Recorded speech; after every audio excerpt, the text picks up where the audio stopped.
Die Kulturmittler, der IFA-Podcast zu Außenkulturpolitik.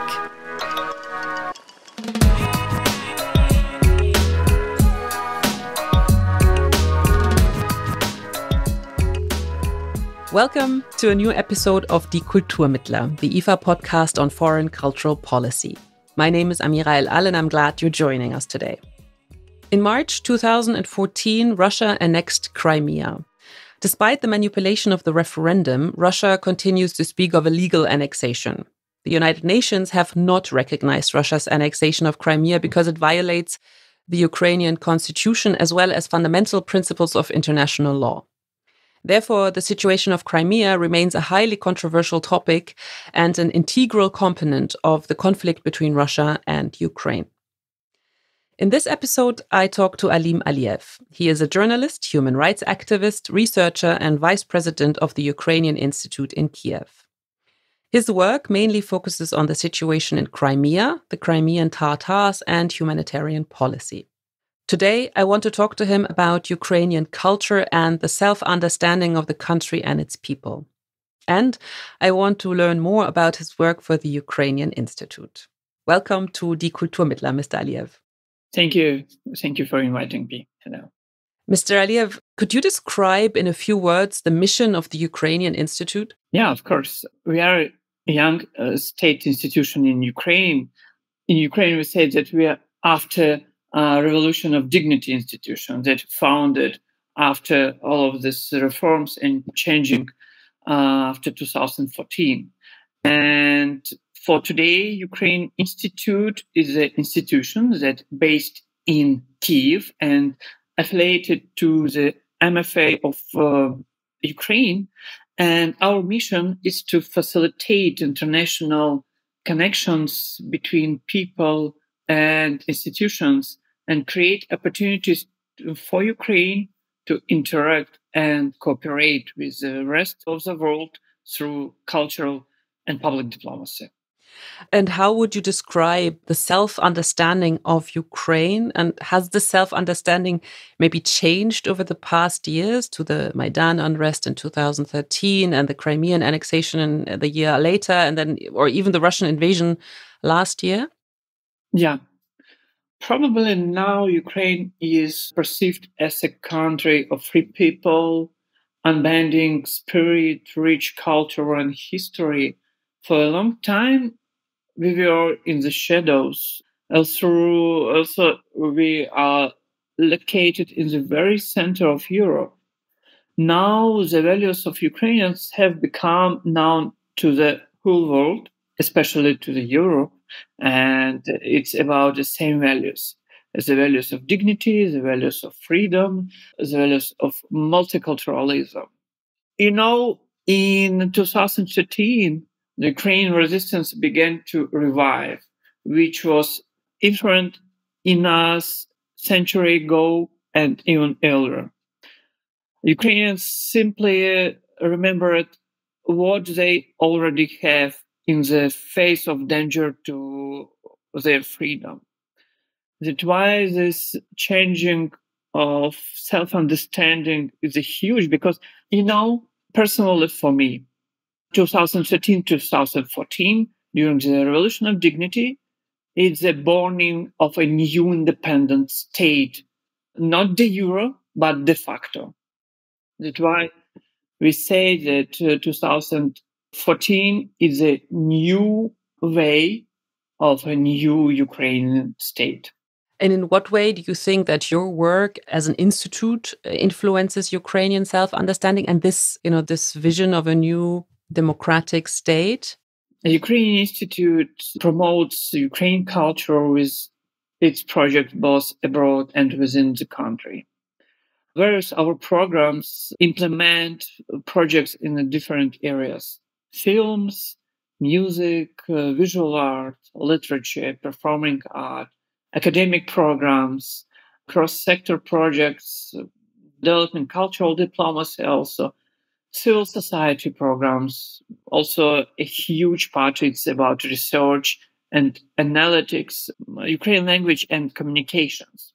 And each of these areas has educational projects that popularize knowledge about Ukraine, about our story, art, figures who influenced for the formation, etc., etc., etc. It also stimulates the interest of Ukrainians knowing their own history and identity. Yeah, and now, it's the time when Ukraine, especially Ukraine Institute, straight a lot of our efforts to explain what's Ukraine, who are Ukrainians, why our resistance today is, what the roots of such resistance today also. I found quite interesting what you said earlier, that for a long time, the rich Ukrainian culture and history was in the shadows, you said, if I quote you correctly. But now, due to the Russian invasion, Ukraine compulsorily became more visible to the world, even though the conflict between the two countries has already been going on for years. Ukraine isn't too well known in other countries. Yes, it's slightly changing, but it wasn't well known at all. Especially knowledge about Ukrainian culture and traditions weren't necessarily widespread. How is this possible 30 years after the Soviet Union ended? And as you said, such a big country in the middle of Europe, it's not like it's a small country somewhere at the fringes. It's quite, in the middle of Europe, and it's a big country, and still it had this lived in the shadows, as you said. The problem is that all these years, Russia has continued its active propaganda and colonial policy using various opportunities, including the cultural sphere. Russia has actively employed its culture and cultural diplomacy for disseminating narratives and perceptions favorable to Kremlin among foreign audiences, especially Western ones. We conducted a study of the cultural diplomacy institutions of the Russian Federation, which clearly demonstrated how the Russian regime spreads Kremlin's geopolitical and cultural narratives and fostered networks with the Russians and Russian sympathizers abroad through various organizations, proxy organizations, and foundations, for example. Mm-hmm. Is there something you as a Ukrainian institute can do against this? Yeah.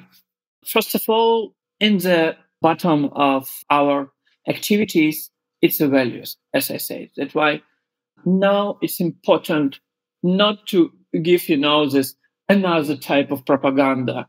It's important to describe what's the Ukraine and give true information. And our culture is our identity, uniqueness, and nationality. And it's about 1,000 years old and contains our history, of course. And it is what makes every nation unique, of course. And Ukrainian culture, on the other hand, is characterized by the manifestation of freedom, love for one's land, and which is sacred to Ukrainians. That's why in such way, for example, we define towards the Ukrainian culture, for example. And could you say how the Russian invasion changed the international perception of Ukraine and the knowledge about Ukrainian culture? Is this in any way measurable? Yeah, of course, now we have a unique chance to be heard and seen. For a long time, Ukraine remained in the shadows. Now it has come out of it and got a voice. This change for us to show the world our country to be an equal partner in a civilized cultural world. And during last year, we have a lot of proposals to demonstrate Ukrainian culture, to make an exhibition, to make conferences, to participate in panel discussions. Because today, this war, it's not only about Ukraine. Yeah, it's our common war. Because this war about values, as I repeated before. And you signed the Sustainable Peace Manifesto Never Again 2.0 with other Ukrainian intellectuals, like, for example, Volodymyr Yermolenko, who has also been a guest in this podcast for the special episodes on Ukraine. This document describes a post-war vision of Russia and Ukraine. What does this vision look like? Can you tell us how you envision a world after this war ended? Yeah, of course. Because this topic we talk a lot about. Ukrainians is the first state and first community who want the peace. And we are confident in our victory. And we want the peace because for us, the highest value is the value of human life. And today, a lot of people died in a front line. A lot of people died in different cities and villages of Ukraine, just civilian people. But peace and the end of the war will come only after Russia fully withdraws from Ukraine, including Crimea and parts of Donetsk and Lugansk regions. An international special tribunal holds Russia accountable for its war crimes and acts of genocide, and reparations will be paid by the aggressor country. It's about one part, legal part of the war, but also we have another part about Russian society after the war, because a lot of our partners abroad ask about reconciliation. And such reconciliation could be only after Russian society understand all of these crimes that do Russia in Ukraine, especially when I said about acts of genocide in Bucha, in Irpin, in Mariupol, in Borodyanka, in Izium, in Bakhmut today, in different and other cities of Ukraine. But also for us, if we say it about Ukraine culture, it's important. Now, we have this time when we bring our voices to us. Because a long time, Russia talks about us, talks about our culture, talks about history, appropriated our figures, etc. And Ukrainian cultures should be competitive in the world, and we open to collaborate with different institutions to create something new, to create added value for this world. It seems like it could be a very long way until you reach, this goal, as you said, that Russia fully retreats from all Ukrainian territory. I mean, you're aware of the time it might take? Last 9 years, I'm not only a curator and deputy director of Ukraine Institute, I'm also a volunteer. And not only last year, from the 2013, from the Maidan. And for me, it's existential war. It means that all will win, and I hope it will be in the nearest future, or we are not exist. We haven't any another choice. That's why we are fight, and that's why all of Ukrainians fight. It's not only fighting with a weapon in arms in front line. It's about volunteering. It's about informational, cultural, educational projects established, launched. Yeah. So it kind of touches a lot of different aspects of life, not just fighting on the front lines, but also, as you said, volunteer work. Let's talk about nationalism and national identity, because that's something that's quite important. It touches on a lot of things you just said. And it's something that for us Germans is also a rather sensitive topic.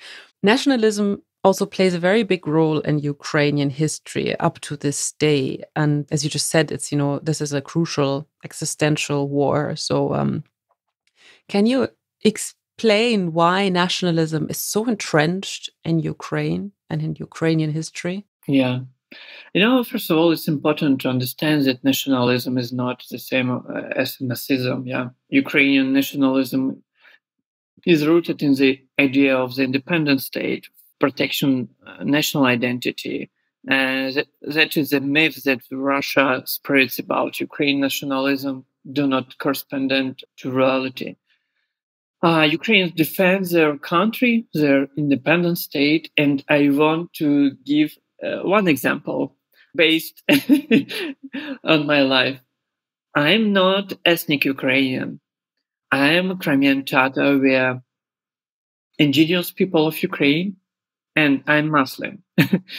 And when I talk about Russia myths and propaganda about nationalism, really in Ukraine today, we have really people with open-minded vision.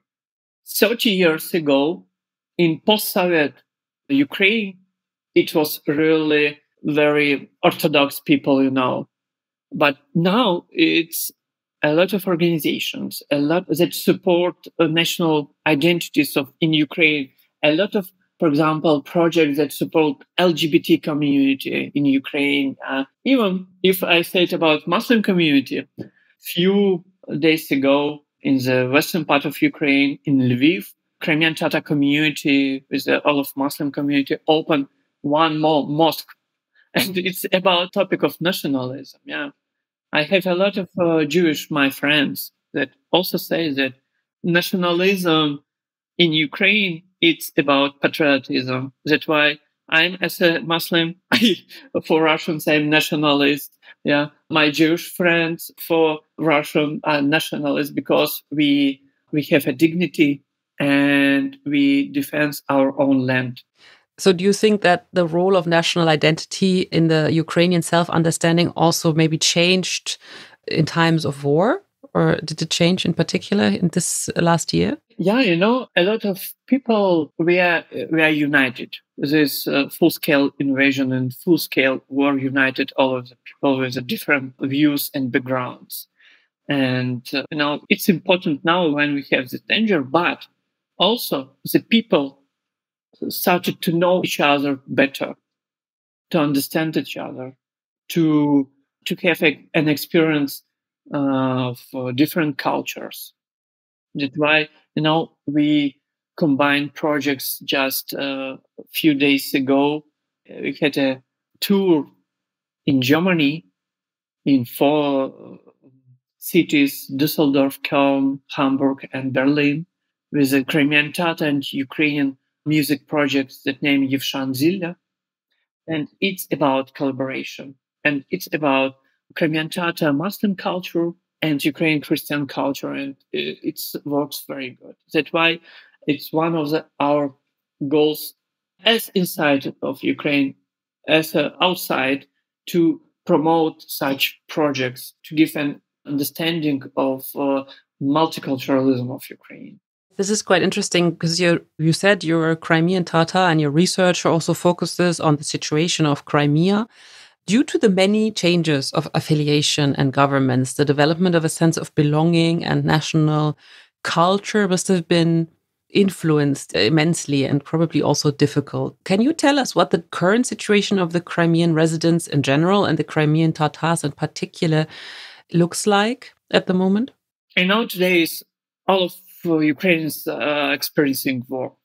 And this war has a personal dimension for each and every one of us. Today, for example, my friends or relatives with the weapons in their hands in the ranks of the Ukrainian armed forces, or in temporary occupation in Crimea, or in forced migration, or in a captivity, or in volunteer movement. War leaves no space to stand aside and contemplate. But after this 8 years of military aggression against Ukraine, Russia has launched this full-scale war. But I want to remind that all of started from Crimea. And my background is I'm a human rights defender also. And my colleagues documented near 5,000 cases of human rights violations in Crimea during these last 9 years. And it's a variety, it's all of spectrum of violations, from the religious and ethnicity ground to violations against freedom of speech. And approximately 80% of Crimean political prisoners are Crimean Tatars. Yeah. But today, Crimea, after 2014, has become a role model for the occupation of new territories in 2022, 2023. From the creation of places of torture in basements, kidnappings of journalists and activists, to attempt to hold so-called referendums. I call what is happening today in Crimea and in Ukraine in general is a new Russian colonization. Russia wants not only to conquer Ukraine lands, but first of all, to destroy Ukraine identity, our statehood, our right to free culture. And colonialism is about appropriation or destruction. There is no third. Now talking about memory, symbols, names, and peoples. And what does this mean? Just a few examples in Crimea. First of all, it's identity. For example, violations of the right of self-determination of indigenous Crimean Tatar people, and Russia authorities banned the representative body of Crimean Tatars, Majlis of Crimean Tatar people, and calling it an extremist organization. The leaders of Majlis of all of Crimean Tatars, or in Kiev now, the persona non grata, or in prison, like Nariman Jalal, first deputy head of Majlis of Crimean Tatar people, journalists, he's my good friend. Also, when we talk about identity, we talk about Crimean Tatar language. And today, Crimean Tatar language is listed as one of the disappearing languages by UNESCO. Only 3% of pupils in Crimea are studying in Crimean Tatar. To stop the language from disappearing, parents create private initiatives for learning the language, as well speak it at home with their children. One more is about militarization. Crimea has turned from the touristic corner into a military zone where few ranks. It means that the military equipment, regular army, and Russian security sources transferred from Russia to Crimea. But we have another side of militarization. It's militarization of consciousness. And from the child, for example, Russia creating Crimea some paramilitary organizations that glorify military services and war among young Crimean people. And last but not least, population replacement. Since the beginning of occupation, near 70,000 of the inhabitants left Crimea. It's a brain drain because young professionals, students, business persons, public leaders, journalists, cultural figures. But there is a reserve trend. The peninsula is colonized from Russia, and near 700,000 of new population comes to Crimea. It's 1/3 of all of population in Crimea. And I just want to give two numbers. But sorry, it's Russia is kind of exchanging the population. They're bringing in people from Russian territory, right? Yeah. To Crimea, yeah. Yeah. It means that it's not the first attempt of changing. It's a few attempts of changing the ethnic composition in Crimea by squeezing the indigenous Crimean Tatar people. Here are two figures that need investigating. Before the first annexation of Crimea by Catherine II in 18th century, 95% of the total population of the peninsula were Crimean Tatars. Today, this number has dropped to 13. Yeah, that's incredible. But since you say that, I mean, you've given a couple of examples how the Crimean Tatars have been particularly oppressed since the annexation and also before. And you've already given some examples, but can culture be used as a coping strategy against this oppression? And if so, do you have any examples for that? Yeah, of course. If we said about the projects of Ukraine Institute, 2 years ago, we launched a huge project that named Crimea 5 AM. And this project about Crimean Tatars, political prisoners who in a prison now. And its performance, its documentary play and performance, not only describes the life stories of these people, of their families, but also describe the nature of this resistance, Crimean Tatar resistance, and also the history of Crimea during these 9 years and Crimean Tatar traditions. Now it's crucial for Crimean Tatars to preserve identity, first of all, our language, our culture, and our traditions. Well known in Europe, Jamala, singer, she is a Eurovision winner. And this year we are planning to make a huge musical project with her in Germany, also in different European countries, to show all of the varieties of Crimean Tatar culture.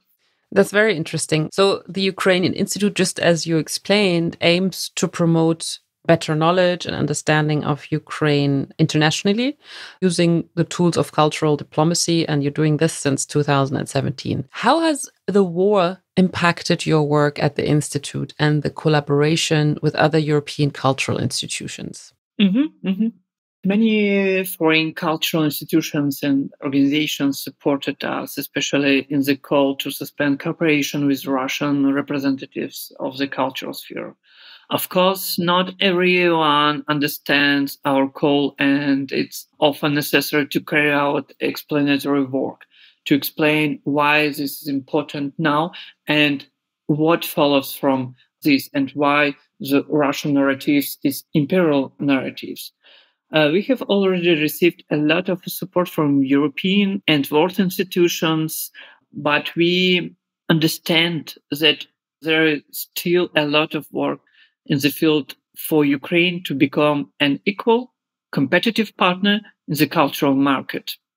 And, just in this December, we joined to UNIC, and now we are part of a big European family of cultural institutions. Maybe we have to explain what UNIC is. It's the European Network for National Institutes engaging in cultural relations and supporting European cultural collaborations in more than 100 countries.